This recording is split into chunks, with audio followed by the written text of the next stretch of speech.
Hey, what's up guys? Chris McCarthy here with McFit365, and this is your McFit365 workout of the day. Now today's workout is 4 rounds for time, and it starts off with that jump rope. We're gonna do 40 double unders or 80 single jumps, or there's an option of doing 40 plate jumps. So, as always, I'm gonna run back here. I'm gonna grab my RX Smart Gear jump rope, and we're gonna start off here with 40 double unders. Now, a double under is 2 rotations of that rope for every jump. So every time I jump, I'm gonna get 2 rotations of that jump rope.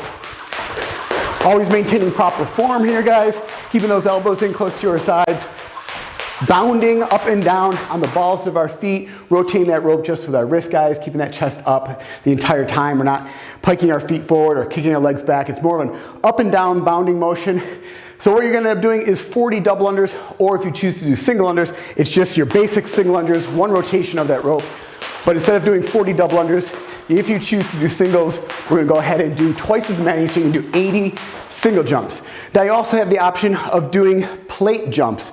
If you choose not to go ahead and use that jump rope, you can basically grab a bumper plate or a weight plate, and what you're gonna do is you're gonna set that down on the ground here, and we're just gonna do plate jumps. So setting this 45-pound plate on the ground here, we're gonna start right in front of the plate. Basically, we're just gonna jump. We have our feet a little bit about hip width apart. You're gonna jump up onto the top of that plate, and then you're gonna jump back down. But you're gonna do this as fast as you possibly can, keeping that chest up the entire time, really actually engaging that core too, keeping those arms up. So we're gonna jump up and then back down.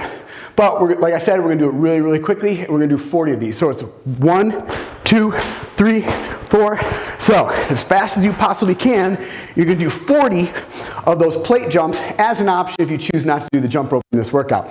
Once you've completed one of those, either the 40 double unders, the 80 singles, or the 40 plate jumps, now we're gonna go ahead and grab a kettlebell, and we're gonna go right into 20 kettlebell swings. So prescribed weight for this is a 53-pound kettlebell for men and 35 for women, but as always, make sure you're scaling the weight appropriately for you. So I'm gonna head back here, I'm gonna grab a kettlebell, and we're gonna set this down just between our legs on the ground. We're gonna be in a nice squat stance here, feet a little bit wider than hip width apart, toes pointed out slowly. Now on the kettlebell swings, you're really using the power of your lower body to generate the speed and the momentum to then bring that kettlebell fully up overhead. And we are going fully up overhead. That's an American kettlebell swing, so it's all the way up. So basically, the bottom of that kettlebell should be facing the ceiling or the sky. Russian kettlebell swings is right basically in front of you, just above eye level, but we're going all the way up with these. So like I was saying, we want to make sure that we are using the power of our lower body. So when you go down and grab that kettlebell by the handles, you're first going to send those hips back. You're going to load up those glutes, load up that hamstrings in that squat position. Your arms are going to remain straight throughout the entire movement. So you're going to go down, head and neck and neutral spine, keeping your chest up, nice flat back. You're going to initiate the first swing by sending that kettlebell back between your legs. Once you send that back between your legs, now you're really loading up those hamstrings, really loading up those glutes. And then by opening up and popping your hips at the top, thrusting your hips forward, that's generating the momentum that's then going to send that kettlebell all the way up overhead. At that point, then you just reverse it and come back down. But we're not pulling on the kettlebell. So you're keeping a nice flat back, and you're hinging at those hips. So you're hinging at the hips, popping them back up, opening them up at the top. We're not like kind of pulling and swinging it back down like this. It's really just kind of a swinging motion, keeping those arms straight the entire time.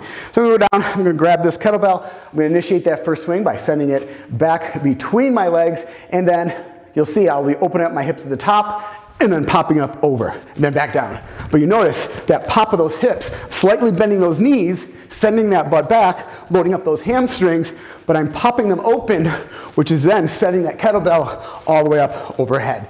We're gonna do a set of 20 of those kettlebell swings, and then we're immediately gonna move into 15 box jumps. So standing about 15 to 18 inches away from this box, you're just basically gonna jump right up on that box, and then you're gonna stand fully upright, opening up those hips at the top, and then you're gonna step back down. Jump up, stand fully upright, all the way back down. You're gonna do 15 of those box jumps. Then we're gonna go ahead and do 20 goblet squats with this same kettlebell. So on the kettlebell, goblet squat, you're gonna have it in a front rack position. A couple ways to hold it. You can hold it by the handles. That might get a little straining on your hands after a while in your grip. So you could actually put one handle inside of the handle and then use the other hand to support it. We're going to be going into a goblet squat. So we're holding it in a goblet, and then just like any other squat, we're going to be setting those hips back. Once again, loading up those hamstrings, loading up those glutes. Feet should be a little bit wider than hip width apart, toes tracking out slowly here, or knees tracking out over those toes, and you're keeping the chest up. Once again, we're gonna have this kettlebell in the front rack position, so it may wanna pull you forward. So what you really wanna do, because you have all that weight up there, is make sure you're keeping that chest up and sending the weight back into your heels. We don't wanna be up on our toes because it's just gonna pull us forward. So keeping that chest up, sending those hips back, loading up those hamstrings, keeping those weight back in those heels is going to allow you to squat down to full depth, hips down below knee level, keeping that chest up the entire time, and then standing all the way back up. So I'm going to go ahead and grab this kettlebell. I'm going to put it up, one hand inside the handle here, other hand supporting, feet a little bit wider than hip width apart, toes point out slowly. I'm going to send those hips back, knees are going to start tracking out over those toes. I'm going to go into a full squat position, hips down below knee level, then stand fully upright, opening up those hips at the top. We're going to do a set of 20 of these kettlebell goblet squats. Now, when you go in that squat position, you notice, I keep saying, knees tracking out over the toes. Basically, that means toes are pointed slightly outwards, and when you go into that squat position, your knees should be tracking out over your toes. What we don't want to happen is to have your knees start to cave in and you're going into the squat position. You want to keep those knees opened up the entire time with that chest up. We don't want them caving in like this. So open them all the way up, should be tracking out over those toes. So we're going to do 20 of those kettlebell goblet squats, and then the final movement in one of these rounds is 15 push-ups.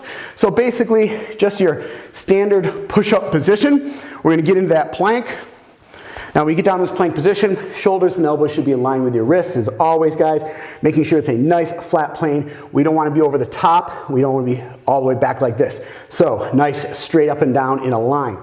Send those legs back into a plank position. When you're in this plank position, make sure your hips aren't sagging down or piking up, engaging that core. You're going to go down, keeping those elbows in close to your sides. We don't want our elbows flaring out. We're going to keep them close to our rib cage till your chest touches the ground. Press out of that to full extension on those arms, staying in that plank position, engaging that core, all the way down, all the way up, all the way down, all the way up to that chest touches the ground. We're gonna do 15 of those push-ups. Once you've completed 15 of those push-ups, that completes one round in this workout. And as I said in the beginning, guys, we're gonna do a total of 4 rounds of this. So to recap really quickly here, each round, you're gonna start off 40 double unders or 80 single jumps, or the option of doing 40 of those plate jumps. Then we're gonna move immediately into 20 kettlebell swings. Then we're gonna do 15 box jumps, then 20 goblet squats, and then 15 push-ups. That's one round. Repeat for 4 rounds. So that is the McFit365 workout of the day, guys. Hope you guys enjoyed this workout. Good luck, and I'll see you right back here tomorrow for the next workout.